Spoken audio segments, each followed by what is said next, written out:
English మాట్లాడడానికి భయపడుతున్నారా? అయితే మీకోసమే ఈ స్పోకెన్ ఇంగ్లీష్ క్లాసెస్. వెంటనే కాల్ చేసి జాయిన్ అవ్వండి. హలో నమస్తే, వెల్కమ్ టు సుమన్ టీవీ. ప్రస్తుతం మనతో పాటు మోటివేషనల్ స్పీకర్ రామ్ మెట్టు గారు ఉన్నారు. వీరితో ఈరోజు కొన్ని విషయాల్ని మనం డిస్కస్ చేద్దాం. హలో అండి రామ్ గారు, నమస్తే. నమస్తే అండి.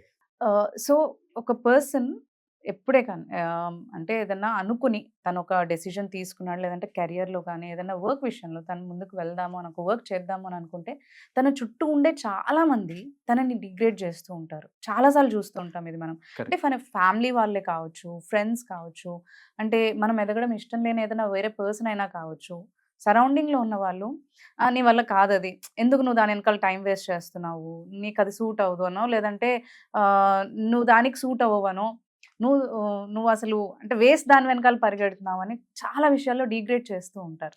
సో అలాంటప్పుడు ఆ పర్సన్ ముందుకు వెళ్ళాలంటే ఎలా తీసుకోవచ్చు ఇవన్నీ కూడా, ఈ విమర్శల్ని కావచ్చు, తనని డిగ్రేడ్ చేసే విషయం కావచ్చు, ఇదంతా తట్టుకొని ముందుకు ఎలా వెళ్ళాలి?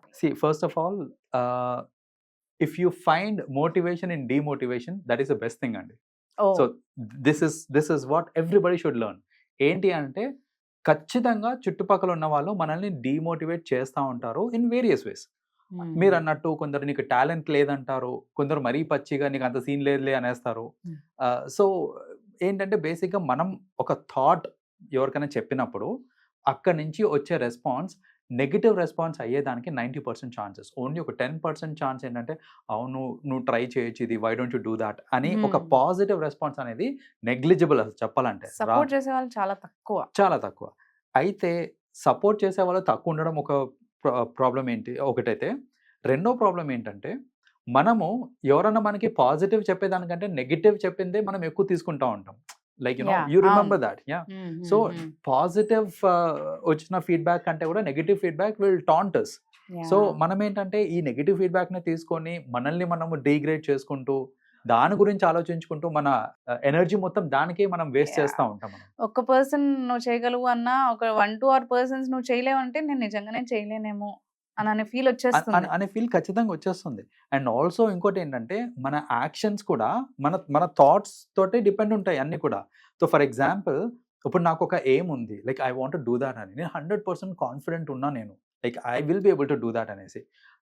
నాకు కాన్ఫిడెన్స్ ఉంది అంటే the effort that I put అనేది ఒకలాగుంటుంది.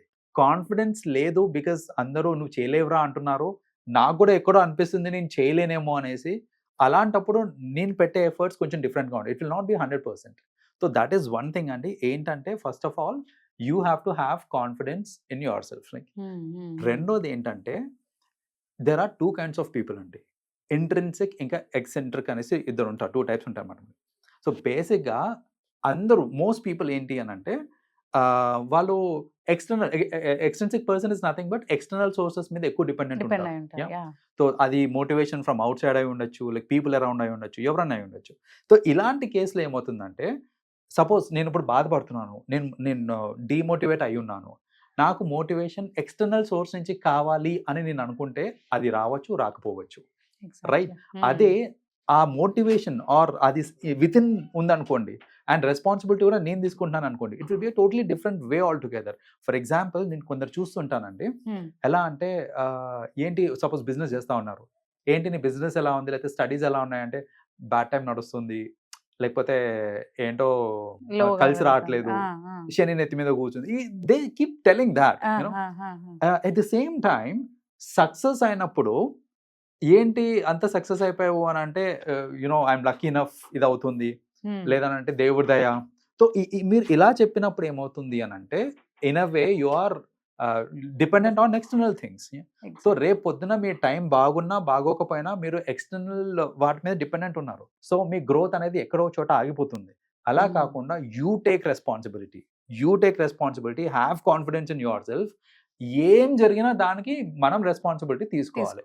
That is very important. నేను ఈరోజు ఇంత మంచి పొజిషన్లో ఉన్నాను అని నేను అనుకుంటే I should thank my self for it, for my efforts. నేను పెట్టిన ఎఫర్ట్స్ వల్ల నేను ఈ పొజిషన్లో ఉన్నాను అనేసి అనుకోవాలి. నేను చాలా దీన స్థితిలో ఉన్నాను ఇప్పుడు, I should not blame my luck or my external sources, time బాగలేదు అవన్నీ కాదు, నేను చేసిన యాక్షన్స్ వల్లనే నేను ఈ దీన స్థితిలో ఉన్నాను ఇప్పుడు అని మీరు రెస్పాన్సిబిలిటీ యాక్సెప్ట్ చేస్తే there is a scope for you to progress. అంటే you will understand that you are the one who is going to act అనేసి. రెస్పాన్సిబిలిటీ మనమే, మన చేతిలో ఉంది. సక్సెస్ అయినా ఫెయిల్ అయినా మన వల్లనే అని తెలుసుకున్న రోజు that is when will be able to succeed. So ఈ చుట్టుపక్కల చెప్పే వాళ్ళ మాటల్ని పట్టుకొని ఊగులాడుతూ లేదు నేను చేయలేనులే ఇలా ఆలోచించే కంటే కూడా you have your motivation with in, you have confidence with in you. మనలో మనకి కాన్ఫిడెన్స్ ఉంది అంటే ఎవ్వరు ఆపలేరండి. ఎవ్వరు ఏమన్నా చెప్పనండి, take it as a challenge. నువ్వు చేయలేవు అన్నారు అనుకోండి, గుర్తుపెట్టుకో అని చెప్పండి. ఒకటే మాట, నువ్వు గుర్తుపెట్టుకో, ఈ విషయం గుర్తుపెట్టుకో. రికార్డ్ చేస్తా ఉంటే రికార్డ్ కూడా చేసుకో. అండ్ చాలా మంది ఏంటి అంటే ఆ మాట పట్టుకొని బాధపడిపోతూ ఉంటారు. నన్ను ఇలా అరే నన్ను అర్థం చేసుకోవాలనుకునే ఫ్యామిలీ మెంబరే నన్ను ఇలా అంటున్నారేంటి, నేను చేసేది తప్పు అంటున్నారనో వాళ్ళకు అదే ఆలోచిస్తూ ఇమోషనలైజ్డ్ అయ్యి మళ్ళీ వాళ్ళు లైక్ వాళ్ళు డిప్రెస్ అవ్వడము, బాధపడము, ఏడవడం ఇలాంటివి చేస్తూ ఉంటారు. ఇది ఎంతవరకు కరెక్ట్ అంటారు? సో డెఫినెట్లీ కరెక్ట్ కాదు. ఎందుకంటే వెన్ ఎవర్ మనం ఎమోషనల్, మన thought will take a lot of energy అండి. వెన్ యూఆర్ థింకింగ్, చాలా మంది ఏమనుకుంటారంటే ఏ ఆలోచనలు ఏముంది అనుకుంటారు, కానీ that will consume a lot of energy. So మనము ఆలోచించుకుంటూ కూర్చుంటున్నాము అన్నెసెసరీ థింగ్స్. అది కూడా మీరు ఏదైనా ప్రొడక్టివ్ గా ఆలోచిస్తున్నారని అంటే that's a productive spending of energy అనుకోవచ్చు. అన్నెసెసరీ థింగ్స్ గురించి ఆలోచించుకుంటూ దాని గురించి బాధపడుతూ ఇమోషనల్ అయిపోయి మన మీద మనకి కాన్ఫిడెన్స్ పోయి అంత నెగటివ్ పరిణామాలకి దారితీస్తుంది. కానీ it's not going to work out. అంటే మనకి ఎట్టి పరిస్థితుల్లో it will not make any positive అనమాట. అలా కాకుండా ఎవ్వరు ఏమన్నా చెప్పనండి. I myself remember certain instances where see I was an average student only, like in studies and all. Okay. I remember there are a few people around, వాళ్ళు ఏంటంటే నువ్వు జీవితంలో దేనికి పనికి రాకుండా పోతావు అన్న వాళ్ళు ఉన్నారు. I challenged, I told them, గుర్తుపెట్టుకో, ఈ మాటలు గుర్తుపెట్టుకో, జీవితంలో ఎవరు ఏమవుతారు అనేది we will see. అండ్ అలా అనేసి వాళ్ళ మీద కోపం పెంచేసుకొని ఏమీ చేయొద్దు. Thank them for giving a kind of motivation. For me demotivation లోనే నాకు మోటివేషన్ కనిపిస్తూ ఉంటుంది. ఎవరన్నా నువ్వు చేయలేవు అన్నావు అంటే it will give me more energy. చేసి చూపించాలి అని. సో ఆ ఎనర్జీ అనేది ఇంకా ఇంక్రీజ్ అవుతుంది. మనం అంటే బేసిక్గా అందరూ చేయాల్సింది అదే. ఏంటంటే ఎవరన్నా చుట్టుపక్కల ఏమన్నా చెప్తున్నారు అని అంటే దాన్ని సీరియస్ తీసేసుకొని మనం ఉడికిపోయి వాళ్ళ మీద అరిచేసి నువ్వు డిమోటివేట్ అయిపోయి ఇవన్నీ కాదు. ఎవరైనా ఏమన్నా అన్నారు అనుకోండి, have your mind calm, tell them all right, let's see, and then chase చూపించండి. not in words, in actions చూపించాలంటారు. Yes, because actions speak louder than words. Exactly. Right? So అది చేసి చూపియండి. సక్సెస్ రాకపోతే get back to me, I will talk to you. Exactly. Yeah, thank you, thanks for motivating us. Thank you so much. Thank you అండి.